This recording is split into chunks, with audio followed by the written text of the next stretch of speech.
Hello ನಮಸ್ತೆ ಎಲ್ಲರಿಗೂ.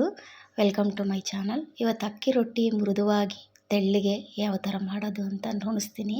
ಇವತ್ತು ನಮ್ಮನೇಲಿ ಮಾಡ್ತಾಯಿದ್ದೀನಿ ನೋಡಿರಿ. ಈ ಥರ ಚೆನ್ನಾಗಿ ಮುದ್ರಿದ್ರೂ ಅದು ಮುರಿದೋಗಲ್ಲ, ಚಪಾತಿ ಥರ ತೆಳ್ಳಗಿರುತ್ತೆ ನೋಡಿರಿ. ಎಷ್ಟು ಈ ಥರ ಮಾಡಿದ್ರೂ ಅದೇನು ಒಂಚೂರು ಒಡೆದೋಗಲ್ಲ, ಏನಾಗಲ್ಲ. ಮತ್ತು ತಿನ್ನೋಕ್ಕೂ ಸಾಫ್ಟಾಗಿರುತ್ತೆ, ಚೆನ್ನಾಗಿರುತ್ತೆ. ಯಾವ ಥರ ಮಾಡೋದು ಅಂತ ನೋಡೋಣ ಬನ್ನಿ. ಇವಾಗ ಫಸ್ಟು ಒಂದು ಅಕ್ಕಿ ಹಿಟ್ಟನ್ನ ಒಂದು ತಪ್ಪಲೆಲ್ಲ ನಾನು ಹಾಕ್ಕೊಂಡಿದ್ದೀನಿ, ಸ್ವಲ್ಪ ಇಟ್ಕೊಂಡಿದ್ದೀನಿ. ಅದಕ್ಕೆ ಸ್ವಲ್ಪ ಬಿಸಿನೀರು ಹಾಕಿ ಮುಂಚೆನೇ ಮುಚ್ಚಿಟ್ಟಿದ್ದೆ ಸ್ವಲ್ಪ. ಇವಾಗ ಅದಕ್ಕೆ ನಮ್ಮ ಕ್ಯಾರೆಟ್ ತುರಿದಿದ್ದೀನಿ, ಕೊತ್ತಂಬರಿ ಎರಡೂ ಇಷ್ಟೇ ಸಾಕು. ಇದಕ್ಕೆ ಎರಡನ್ನೂ ಹಾಕಿ ಇನ್ನೊಂದು ಸ್ವಲ್ಪ ಬಿಸಿನೀರು ಹಾಕಿ ಸ್ವಲ್ಪ ಕಲಸ್ಬಿಡೋಣ. ಕಲಿಸ್ಬಿಟ್ಟು ಫಸ್ಟ್ ಮೇಯ್ನ್ ಇದಕ್ಕೆ ಬಿಸಿನೀರು ಹಾಕಿ ಮುಚ್ಚಿಡಬೇಕು ಫಸ್ಟ್, ಅಷ್ಟೇ, ಇನ್ನೇನಿಲ್ಲ. ಫಸ್ಟು ಬಿಸಿನೀರು ಹಾಕಿ ಕೆರೆಟಿಗೆ ಒಂದು 10 ನಿಮಿಷ ಮುಚ್ಚಿಟ್ಬಿಡಬೇಕು.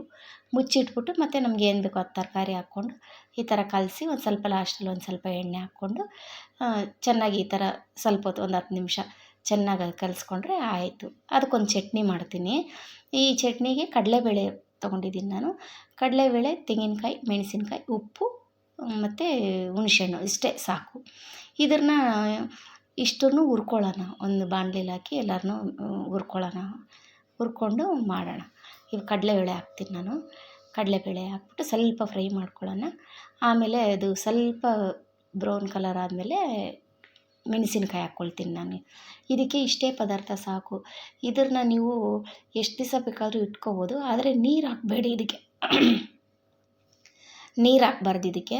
ಇವಾಗ ನಾನು ಪುಡಿ ಮಾಡ್ತೀನಿ, ಅಂದರೆ ನುಣ್ಣಗೆ ಪುಡಿ ಮಾಡಲ್ಲ, ಒಂದು ಮುಕ್ಕಾಲು ಭಾಗ ಪುಡಿ ಮಾಡ್ತೀನಿ ಇದನ್ನು ನೋಡಿ.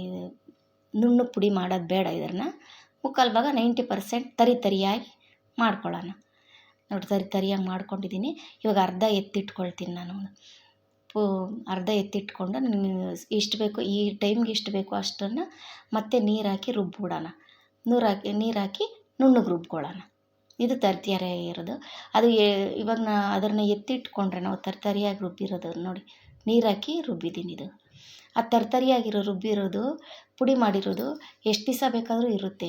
ನಮ್ಗೆ ಬೇಕಂದಾಗ ಒಂದು ಸ್ವಲ್ಪ ನೀರು ಹಾಕ್ಕೊಂಡು ಈ ಥರ ಚಟ್ನಿ ಮಾಡಿಕೊಂಡ್ರೆ ಆಯಿತು. ನಾವು ಇವಾಗ ಕೆಲ್ಸಕ್ಕೆ ಹೋಗೋರೆಲ್ಲ ತಕ್ಷಣಕ್ಕೇನೂ ಆಗಲ್ವಲ್ಲ, ಆಗ ಈ ಥರ ರೊಟ್ಟಿನೋ ಚಪಾತಿನೋ ಮಾಡ್ಕೊಳ್ಳೋವಾಗ ಅದಕ್ಕೊಂದು ಸ್ವಲ್ಪ ನೀರು ಹಾಕ್ಬಿಟ್ಟು ಮಿಕ್ಸಿಗೆ ಹಾಕ್ಬಿಟ್ಟು ಇನ್ನೊಂದು ರೌಂಡ್ ಮಾಡಿಬಿಟ್ರೆ ಅದು ಚಟ್ನಿ ಆಗೋಗ್ಬಿಡುತ್ತೆ, ಚೆನ್ನಾಗಿರುತ್ತೆ ಟೇಸ್ಟು. ಅದು 1 ತಿಂಗಳು 1.5 ತಿಂಗಳು ಇಡ್ಬೋದು, ಆದರೆ ತಣ್ಣೀರು ಮಾತ್ರ ಅದಕ್ಕೆ ಸೋಕಿಸ್ಬಾರ್ದು. ಒಣಗಿರೋ ಒಂದು ಬಾಕ್ಸಲ್ಲಿ ನೀಟಾಗಿ ಎತ್ತಿಟ್ಬಿಡ್ಬೇಕು ನೋಡಿ. ಇವಾಗ ರೊಟ್ಟಿ ಮಾಡ್ತಾಯಿದ್ದೀನಿ. ಎಷ್ಟು ಸಾಫ್ಟಾಗಿದೆ ರೊಟ್ಟಿ, ತುಂಬ ಚೆನ್ನಾಗಿರುತ್ತೆ, ಟೇಸ್ಟಿಯಾಗಿರುತ್ತೆ, ತೆಳ್ಳಗಿರುತ್ತೆ.